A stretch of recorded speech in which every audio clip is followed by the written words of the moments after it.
I want to talk more about not necessarily the Panthers, but about Bryce Young and just what happened here. Because I go back to his draft eval, and after he got benched, the news came out. I watched some of his college tape because I was high on him. I had him as the number one player on my board. Daniel Jeremiah of NFL Network had him as the number one overall player. Dane Brugler of The Athletic had him as the number one overall player. Mel Kiper, Todd McShay, the two ESPN guys, had him at number one overall. Lance Zierlein of NFL Network had him number one. Rick Spielman, our colleague here at CBS Sports Network, said he's everything you want in a quarterback, an A+ across the board, except for the height. Young will be the exception to the rule, though. So everyone believed. Not everyone. There were some doubters, but like even the doubters would have taken him in the first round. They may have just preferred Anthony Richardson or C.J. Stroud more. Is it the height here? I went back and watched this Texas game specifically, which was one of like the biggest stages. That was from his junior year that he kind of didn't have a great game, ended up winning it with a fourth quarter drive.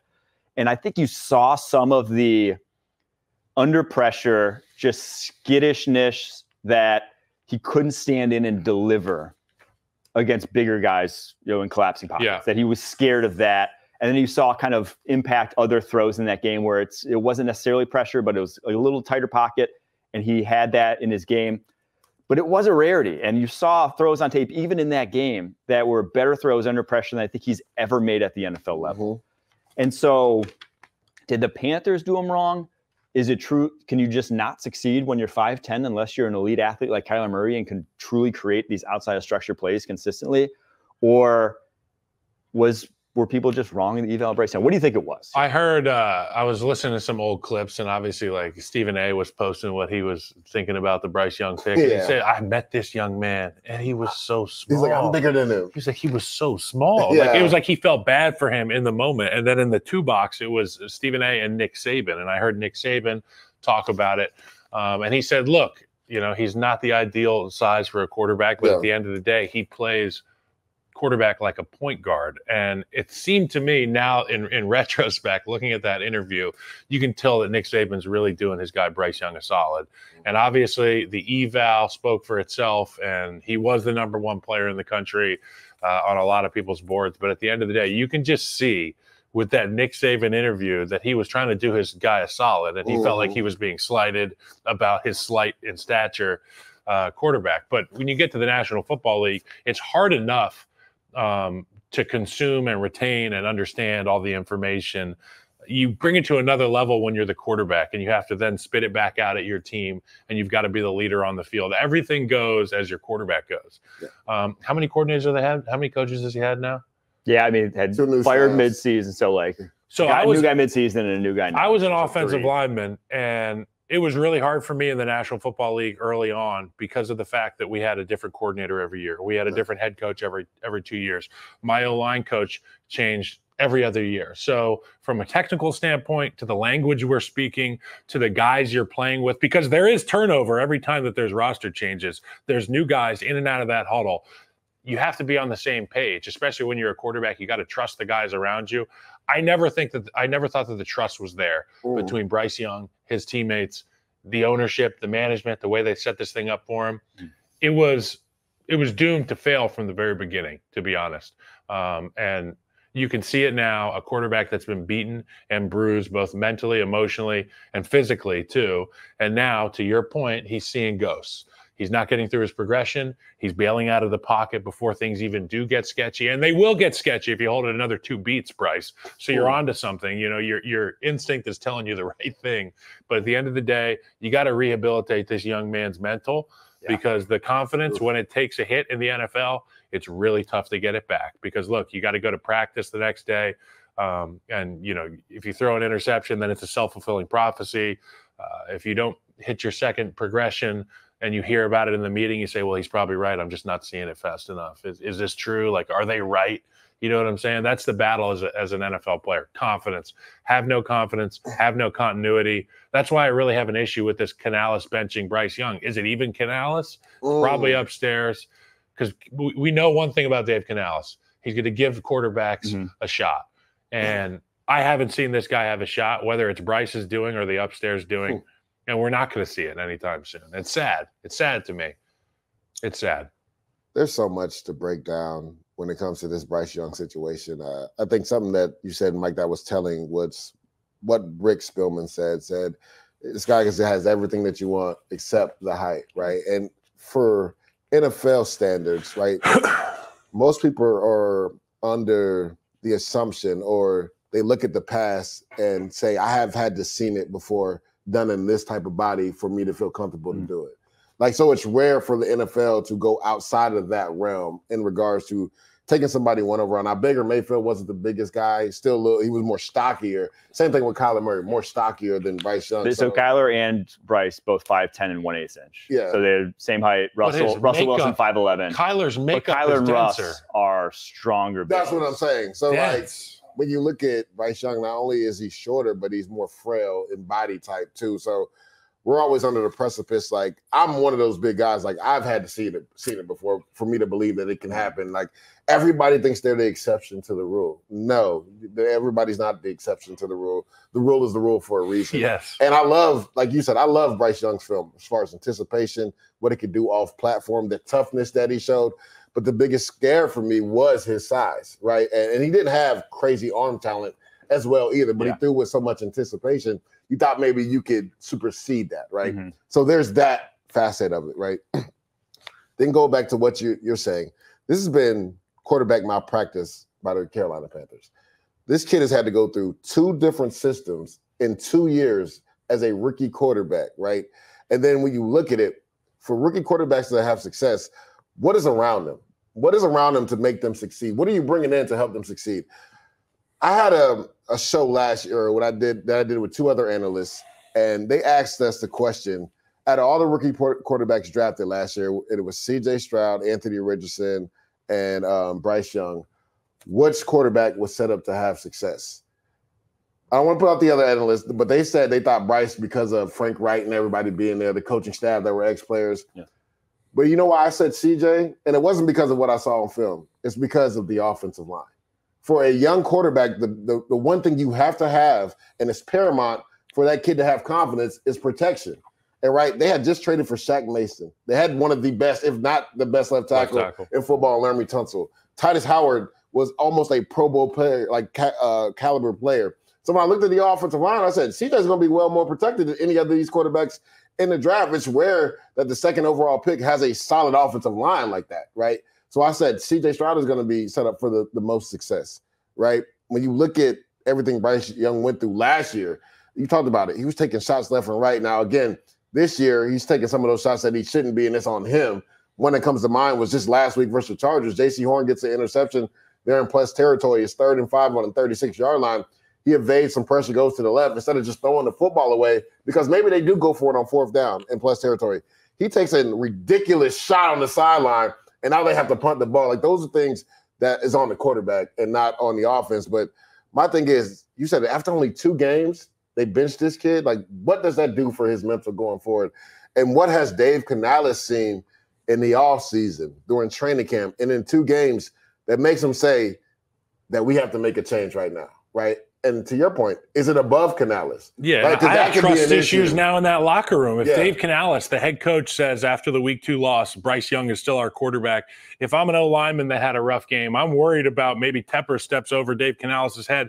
Now I'm out of a job. And, you know, let's not get it confused. Dave Canales knows football more than David Tepper. Mm-hmm. Okay, so if the guy that knows less football is making decisions for your football team, which you're the head coach of, there's trust issues all over the board here, from players, from the staff, from upstairs. People are probably in the same meeting rooms with Tepper. Nobody knows what's going on. Nobody trusts it, and that's why it's such a friggin' fire. It's a fire right now. Yeah, and even to add to that, they started releasing some players. They released their leading sack leader just this week. So it's just like, what is going on with the Carolina Panthers? Again, I think it's been malpractice, what they're going through. Yes, Bryce hasn't played well, but they also didn't set him up for success. Nobody would.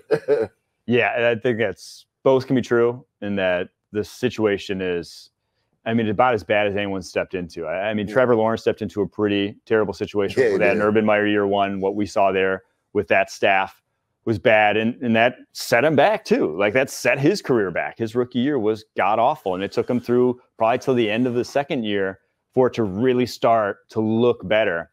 And so with Bryce, I think it's pretty clear though that the size was underrated by pretty much everyone that had him number one, myself included, that like that ended up really at the end of the day when pressure did hit. Now, if he goes to a situation, maybe he had the Eagles offensive line right out the gate, maybe we never see it, right? Maybe we never see him turn into this, and maybe he turns into what everyone hoped he would.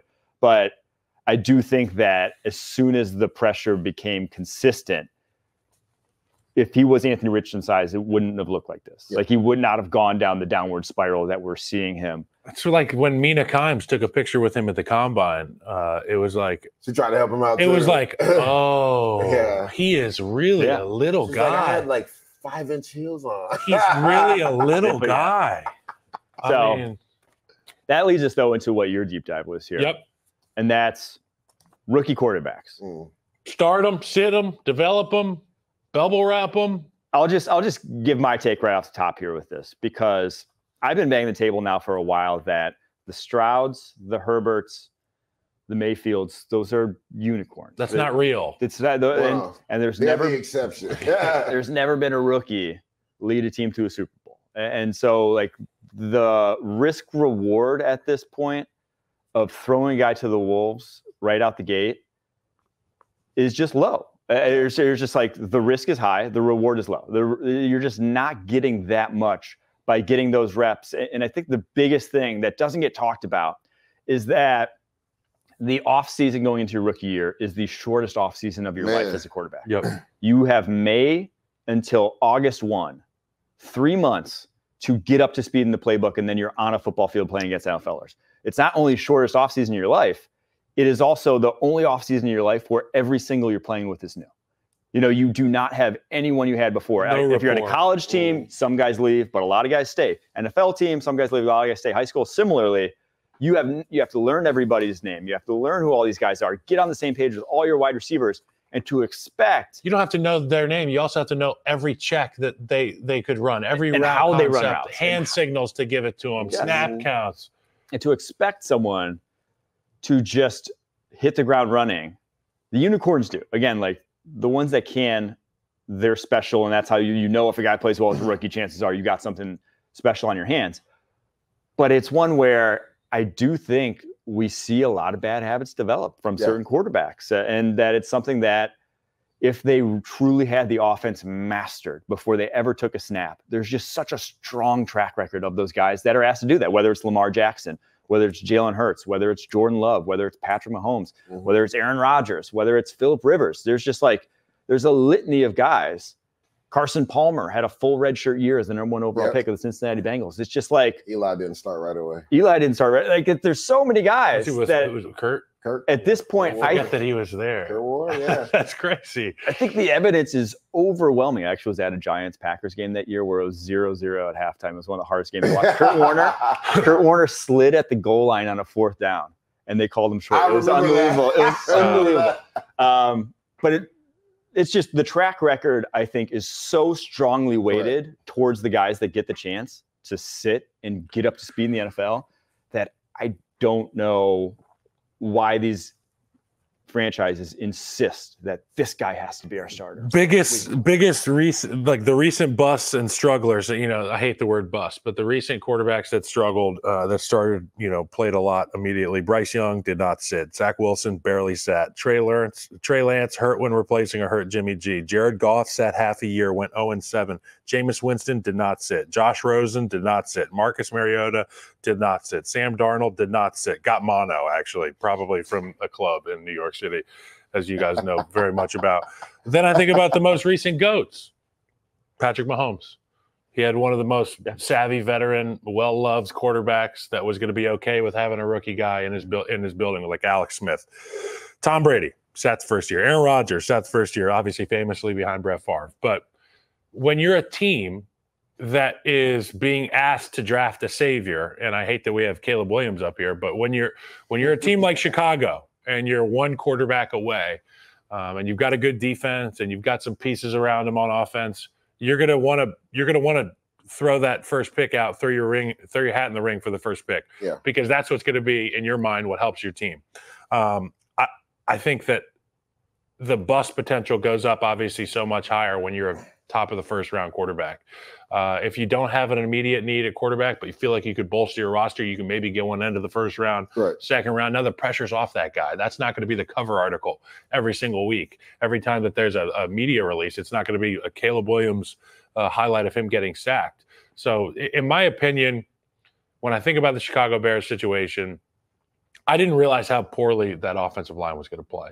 Obviously, they put the pieces in place on the exterior at the skill positions to make life easy for a guy like Caleb Williams to be able to go through his progressions and hit any number of guys that are different archetypes in the receiver community. You know, you've got a route runner, you've got a deep threat, you've got an underneath guy, you got a little bit of everything in Chicago. But it's become so evident to me that if you don't have the complete roster, if you don't have an offensive line, you'll never give these guys the time of day. And to your point about the risk reward, what's the reward of starting a rookie quarterback? Well, obviously it's not going to be Super Bowl because no rookie quarterback has ever won the Super Bowl. So you're looking at maybe like a good season will be 9 wins and people will be happy with your pick.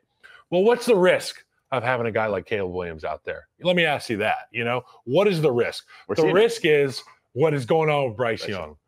We're looking into the future there as Bear fans, and we're saying whatever we do, do not let that happen. So I've heard people talking about firing the O-line coach, fire Eberflus, get all these guys out of here. Well, the one thing you want is continuity. I'm saying don't panic fire anybody. You have to build this offensive lineup. You have to have a confident group in front of Caleb Williams. And even if they're not confident, have them on the same page. Having these guys on the same page, if we're all wrong, if one guy's wrong, we all have to be wrong the same way to make it right. I think it's too much pressure on these guys. I was all about drafting Caleb Williams, having him start, and I said 9 wins would be a fabulous year. I'd be very happy with that. I still think it's within the cards to get 7 or 8 wins for this Chicago team. They've got a great defense. They've got guys at the receiver position, but you got to protect these dudes. To your point about C.J. Stroud going to Houston, there's a reason there's success there, okay? You may not know Laramie Tunsil's name at home, but I promise you every defensive edge rusher in the National Football League does, and I promise you every O-lineman does. And every guy that plays quarterback wants a group like that to protect them. Yeah, and there was one of the mailbag questions, so we'll just answer now. Someone asked, do you think Caleb Williams pulls it together at any point this season? I don't. Like, it's because of just where his kind of weaknesses lie in like protecting himself under pressure and having that confidence that like we literally have been saying since his USC tape. It's like that was things that had to change. And for him to be playing a lot behind this objectively awful interior offensive line so far that I don't see pulling it together. If they're not going to pull it together, Caleb's only going to like get more ingrained in those bad habits. You think he's going to want to sit in a pocket and go to his third read? I'm going to get behind that 7 times. He's not going to. Can't get to your third read. He's flat, exactly. Like it's snap, sprint. So pulling it together for him is going to look like more accurate plays outside of structure. And if you kind of ingrain that thought process that everyone was saying, you know, he's great at, but he has to do less of, if you're ingraining that thought process into him, that's the worst thing you could do for a young quarterback. And why, you know, I don't know if you saw the clip of C.J. Stroud after the game. Yeah. Say, hey, you got to protect himself. Correct. I didn't love Caleb's reaction to that. It's like, Caleb's got to be like, Caleb's like, yeah, this again. It's like, yeah, Caleb, this again. Like, that is the one thing that actually has to like change, or else you're going to have. There's some exceptions.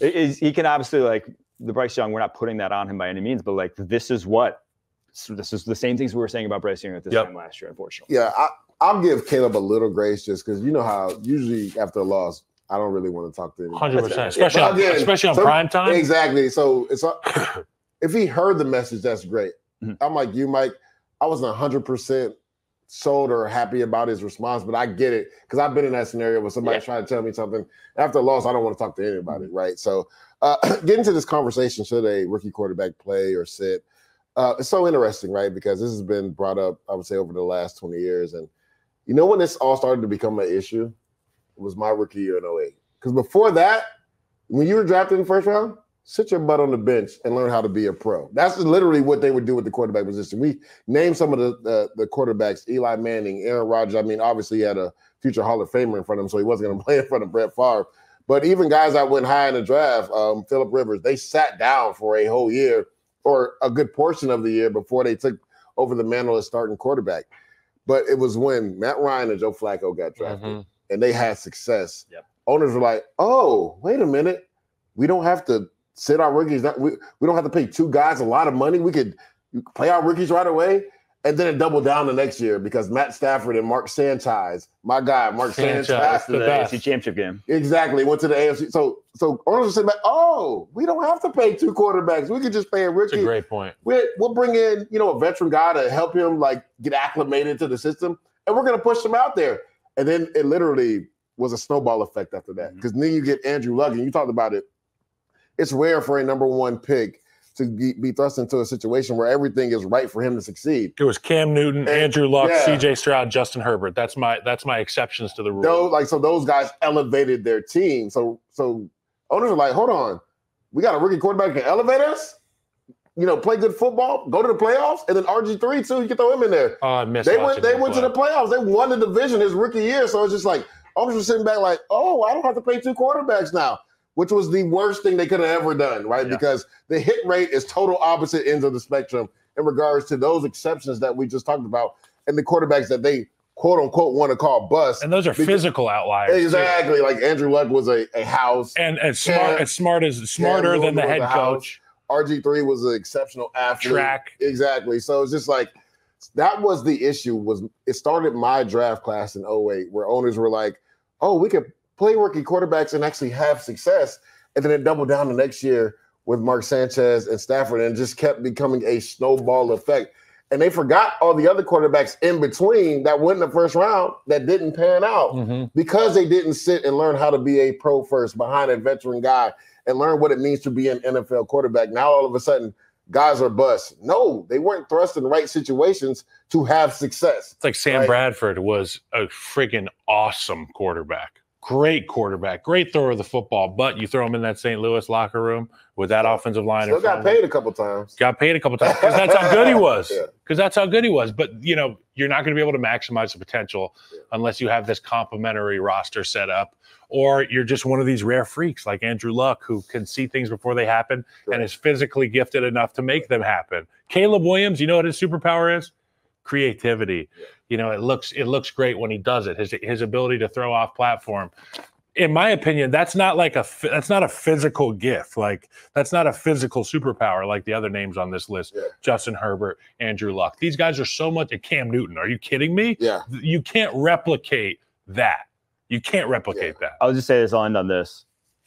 Which two franchises that drafted rookie quarterbacks in the first round are probably fan bases are happiest right now? The Vikings and the Patriots, in my opinion. Both those teams.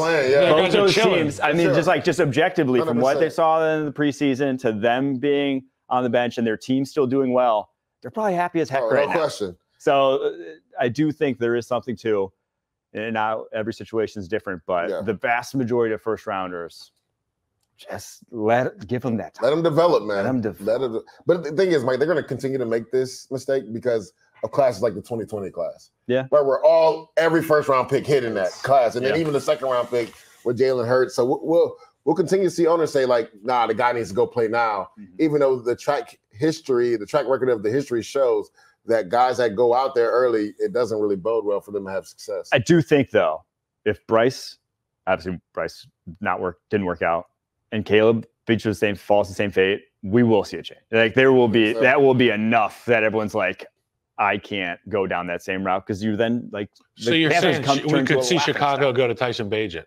Well, I'm saying should a year from now Caleb's in it looking similarly to Bryce Young, draft sort of strategy will change across owners across the league. They'll just be like, I don't want to be that laughing stock that the Carolina Panthers were. And it's funny because we were when I say the Bears were the laughing stock because they couldn't get this quarterback pick right for so long. Yeah, and they had no choice but to take that guy, because if they don't take that guy and he becomes the next Patrick Mahomes, then it's the same conversation we were having 7-8 years ago when Trubisky got picked over Mahomes. And I lived through that in that locker room. And Mitch is my guy and a really good quarterback, but you're never going to be Patrick Mahomes. Yeah. So this is the fine line these management ownership are walking right now.